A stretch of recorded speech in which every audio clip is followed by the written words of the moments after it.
Nous avons le plaisir d'accueillir Monsieur Dessay donc, de Alma Consulting. Et Monsieur Dessay, vous allez nous parler des certificats d'économie d'énergie. Alors, qu'est-ce que c'est? Voilà, tout à fait. Alors, je vous remercie déjà, je remercie toute l'équipe de Nomadic de m'accueillir aujourd'hui. Je vais tâcher de respecter le timing des 10 minutes. Ça va être compliqué, j'ai souvent tendance à déborder, mais je vais faire un effort. Donc, ce que je vous propose, c'est d'aller très rapidement sur la présentation d'Alma et je m'étendrai plus sur les certificats d'économie d'énergie. Pour faire très simple, Alma Consulting est un cabinet de conseil opérationnel en optimisation des coûts. On existe depuis plus de 25 ans. On travaille avec plus de 10 000 entreprises et collectivités. L'objectif, en fait, c'est d'accompagner nos clients dans l'optimisation de leurs différents postes de charge. Et tout ça avec une rémunération basée exclusivement sur les économies réalisées. Donc on est présent à l'international, historiquement en France, on est 1700 et on a 9 pôles d'activité, entre autres et ça concerne sûrement beaucoup d'entre vous, sur le financement de l'innovation et de la recherche, les dispositifs de jeunes entreprises innovantes, tout ce qui est lié au 7e PCRD, etc. Et les projets collaboratifs, les PPRI.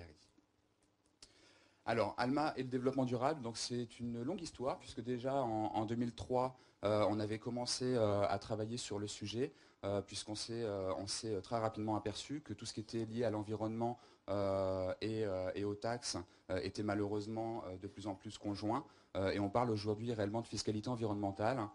Donc on essaye d'être un acteur impliqué dans le développement durable et dans la fiscalité environnementale. On a participé à un certain nombre de colloques au Sénat, à l'élaboration de livres blancs, etc. On était à la CCIP en 2009 sur les défis climatiques. Donc voilà par rapport à notre engagement. Les 3 piliers de l'offre développement durable d'Alma, c'est principalement le financement de projets.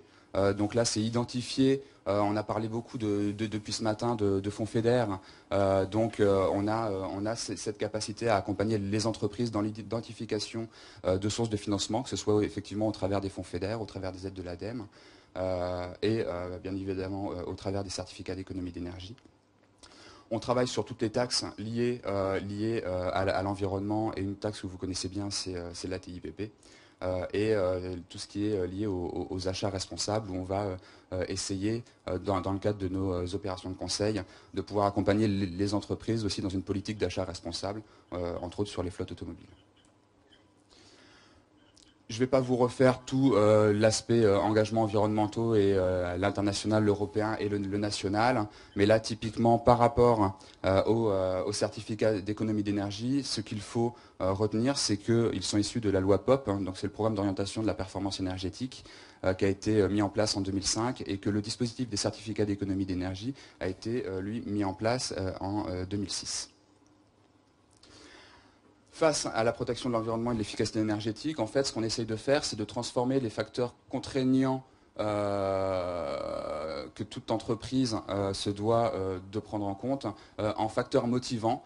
Donc, le dispositif des certificats d'économie d'énergie a été créé en particulier pour le résidentiel, le bâtiment, mais néanmoins le transport est aussi considéré dans le dispositif, et je vais y venir rapidement. Différents types de financement face aux défis environnementaux et énergétiques, différents dispositifs d'aide. Je parlais tout à l'heure des FEDER, de l'ADEME, mais il y a aussi énormément d'autres sources de financement, les conseils régionaux, les agences de l'eau, etc. Et le dispositif des certificats d'économie d'énergie. Donc les enjeux pour les acteurs du transport, c'est comment optimiser effectivement ce potentiel de financement externe, parce qu'il y a énormément de guichets qui existent. Parfois, certaines aides ne sont pas cumulatives. Le fonds FEDER est un cofinancement, donc il faut trouver un financement à côté. Les certificats d'économie d'énergie et les aides de l'ADEME ne sont pas cumulatifs, donc il faut aussi pouvoir savoir faire une balance entre les deux. Donc je dirais c'est dans ce contexte-là que nous on intervient pour accompagner les entreprises et collectivités à faire les bons choix et les plus intéressants économiquement pour eux. Et puis une complexité administrative, mais je suppose que dans la salle, tout un chacun a déjà monté un certain nombre de dossiers crédit d'impôt recherche. Le CERFA, lui, est facile à remplir. Les documents justificatifs derrière sont un peu plus compliqués à mettre en place et les deux dossiers techniques. C'est exactement la même chose sur les autres dispositifs d'aide et entre autres sur les certificats d'économie d'énergie. Alors, J'ai déjà fait la moitié sur Alma. On va essayer de faire mieux sur les certificats. Très rapidement, sur les certificats d'économie d'énergie, en fait, c'est un dispositif qui oblige les fournisseurs d'énergie et les dépositaires de carburant à faire réaliser à leurs clients des économies d'énergie sous peine de pénalités financières. Alors, comment est-ce qu'ils peuvent répondre à cette obligation? Soit en réalisant des actions en propre sur leur propre, je dirais, bâtiment ou source de transport, soit en achetant des certificats d'économie d'énergie sur le marché à des intermédiaires comme nous, soit en mettant en place des partenariats avec des acteurs comme vous, par exemple, ou directement avec les entreprises. Le principe, en fait, c'est de valoriser toutes les opérations de performance énergétique au travers de ces certificats, avec une économie d'énergie annuelle, sur une durée de vie de l'opération. Par exemple, une formation à l'éco-conduite qui est éligible dans le cadre du dispositif, sa durée de vie est considérée de 1 an. Et derrière, avec un coefficient d'actualisation. C'est pour ça qu'on parle de kilowattheure QMAC pour cumuler et actualiser. Donc c'est un dispositif qui est efficace. Je vais passer rapidement pour rentrer vraiment dans le vif du sujet. Sur le transport. Sur le transport, il y a un certain nombre de fiches qui existent. Il faut savoir que des fiches d'opérations standardisées qui régissent le dispositif, il y en a 214. Sur le transport, il y a une vingtaine de fiches qui existent aujourd'hui. Donc la machine est en marche, mais il y a encore beaucoup de choses à faire par rapport à ça. Et entre autres, dans ce qui peut être valorisable au travers des certificats d'économie d'énergie, et pour vous c'est aussi un argument commercial pour vous acteurs de la mobilité sur tout ce qui est télématique embarquée, c'est de pouvoir dire à vos clients, vous mettez en place des systèmes de télématique embarquée, de suivi de vos flottes automobiles, vous êtes éligible au certificat d'économie d'énergie. Donc c'est une source de financement supplémentaire. Donc ça, il ne faut pas l'oublier. Donc télématique embarquée, suivi des consommations de carburant, covoiturage domicile-travail, formation à l'éco-conduite. Je vous ai pris 2 exemples d'actions sur le covoiturage domicile-travail. Mise en place d'un service de covoiturage destiné au trajet domicile-travail. Donc ces chiffres-là, je ne les ai pas inventés, donc ils sont régis par ces fiches d'opération standardisées. Et donc par usager, 670 kWh QMAC d'économie d'énergie. Si on prend 1000 collaborateurs formés, c'est un chiffre important, 1000, on va obtenir 0,67 gigawattheure QMAC de valorisé. En sachant que le seuil de dépôt d'un dossier pour une entreprise ou une collectivité est de 20 gigawattheures. C'est aussi dans ce contexte-là que nous, Alma, on se positionne. C'est pour pouvoir permettre à vos clients de pouvoir bénéficier de ce dispositif alors que le seuil de dépôt, lui, est très élevé. Encore une fois, ce dispositif, à la base, a été mis en place pour la rénovation des bâtiments tertiaires. Parce que c'est la principale source d'économie d'énergie aujourd'hui et de réduction de gaz à effet de serre. Et donc sur le transport, il y a eu beaucoup de lobbying qui a été fait, il y en a encore beaucoup qui est fait pour faire en sorte qu'il y ait de plus en plus de fiches d'opérations standardisées et d'opérations qui soient éligibles. Un autre exemple de fiche d'opérations standardisées, la télématique embarquée pour le suivi de la conduite d'un véhicule. Donc là, typiquement, on rentre dans le cœur de métier d'un certain nombre de vous. Et là, le montant par opération est de 33 000 kWh par opération. Et là, on multiplie tout simplement par le nombre de télématiques embarquées. Donc là, j'ai pris 100 et ça nous donne 3,3 gigawattheures de valorisé. Donc je dirais après, c'est en fédérant tout le monde autour de ce dispositif qu'on va pouvoir arriver à valoriser pour nos clients entreprises ces opérations. Alors, le processus de validation est relativement complexe. Je ne vais pas, encore une fois, rentrer dans les détails. Il est assez similaire à tout ce qui est lié au crédit d'impôt recherche. C'est-à-dire qu'en fait, nous, au niveau de notre accompagnement, et je vais y venir, on va aller identifier les projets éligibles, monter les dossiers et aller les valoriser financièrement auprès de ces fournisseurs d'énergie qui ont ces obligations auxquels ils doivent répondre pour pouvoir faire en sorte que nos clients entreprises qui mettent en place ces solutions de télématique liées au transport puissent bénéficier du meilleur prix de rachat de ces certificats d'économie d'énergie. Il faut savoir que ça peut représenter, et je vais aller très vite, jusqu'à 15% de l'investissement en moyenne. Sur le transport, on est relativement faible, puisque vous voyez, quand on prend un prix médian à 2 € le mégawattheure, sur la télématique embarquée de tout à l'heure, si on prend 100 télématiques embarquées, 3 gigas à 2 000 €, ça fait 6 000 €. C'est pas énorme, hein. mais néanmoins, c'est une source de financement complémentaire. Et je dirais c'est aussi une possibilité pour nos clients de pouvoir communiquer en disant voilà, on a mis en place une solution de télématique embarquée qui a généré des économies d'énergie et pour preuve, on a pu déposer des certificats d'économie d'énergie.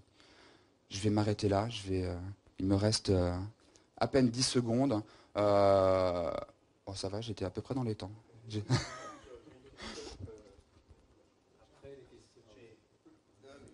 Après les questions, mais on a dit après, mais c'est une dérogation. J'ai une dérogation. Je me suis signé une dérogation. Donc, est-ce qu'on peut imaginer qu'un opérateur de géolocalisation fédère pour arriver au seuil critique des 20 gigawatts et redistribue à ses clients après? Je dirais qu'en fait, au niveau... C'est pas une question bête? C'est absolument pas une question bête, puisque en fait j'ai la chance, et j'ai cru comprendre comme beaucoup d'entre vous, d'avoir plusieurs casquettes. Et dans mes casquettes, j'ai le poste de directeur des ventes développement durable, où je m'occupe justement de la commercialisation de ce dispositif auprès des entreprises et collectivités. Mais je suis aussi directeur des partenariats groupes chez Alma. Et dans ce contexte-là, je mets en place des partenariats justement avec des acteurs pour qu'on puisse justement fédérer toutes ces ressources et toutes ces opérations qui ne sont pas forcément valorisées autour d'Alma pour atteindre ce seuil de 20 gigawattheures et faire profiter tous vos clients de ce dispositif. Parce que ce qu'il faut savoir, je profite de la question pour aller un peu plus loin, ce qu'il faut savoir, c'est qu'aujourd'hui, sur ce dispositif des certificats d'économie d'énergie, les collectivités locales, les bailleurs et les acteurs, on va dire, du logement comme l'ANA sont éligibles à ce dispositif et peuvent déposer eux-mêmes des certificats d'économie d'énergie. Les entreprises ne sont pas éligibles à ce dispositif en direct. Il faut forcément qu'elles nouent un partenariat soit avec un obligé, donc les fournisseurs d'énergie et dépositaires de carburant, EDF, GDF, Total, etc., soit qu'ils nouent directement un partenariat avec un fournisseur d'énergie. Donc ça peut aussi être une piste pour vous. Soit travailler en partenariat avec un intermédiaire comme Alma qui va faire le lien justement entre l'obligé et l'entreprise pour valider ce qu'on appelle le rôle actif et incitatif dans l'opération d'économie d'énergie. Puisque ce qu'il ne faut pas oublier, c'est que ces fournisseurs d'énergie, ils ont une obligation de réaliser des économies d'énergie et donc d'obtenir ces certificats d'économie d'énergie. J'ai parlé d'une première période tout à l'heure, ça a commencé en 2006-2009. Et ce qui s'est passé, c'est qu'en 2006-2009, les objectifs étaient relativement faibles. Ils ont valorisé des certificats d'économie d'énergie, mais sur des opérations qui étaient déjà faites. Par exemple, les chaudières à condensation sont éligibles. On n'est pas dans le transport, je suis désolé, mais c'est marquant, tout le monde connaît les chaudières. Les chaudières sont éligibles au dispositif, les énergéticiens sont allés voir tous les installateurs, leur ont demandé de faire remonter toutes les factures, et ils ont atteint leurs objectifs de certificat comme ça. Mais ils n'ont pas eu un rôle moteur, un rôle dans la mise en place d'économies d'énergie. Et c'est pour ça que ce rôle actif et incitatif a été mis en place dès le 1er janvier de cette année, pour dire voilà, si vous voulez bénéficier d'un certificat d'économie d'énergie, vous, obligés revendeurs d'énergie, il faut que vous nous prouviez que vous avez eu une réelle démarche dans ces certificats d'économie d'énergie. Donc ça veut dire que derrière, si demain on est amené à travailler ensemble, ou si demain vous nouez un partenariat avec un Total, un Shell, un BP, qui sont, en tant que dépositaires de carburant et vendeurs de fuel, désobligés, il y aura effectivement ce rôle actif et incitatif de dire, voilà, je vais valoriser des certificats d'économie d'énergie pour le compte de mon entreprise transporteur, et derrière, l'obligé qui aura incité à cette opération, même si on s'aperçoit que financièrement c'est très peu, mais l'obligé qui aura incité est telle et telle personne. Voilà. Merci beaucoup pour ces précisions. Donc, merci beaucoup.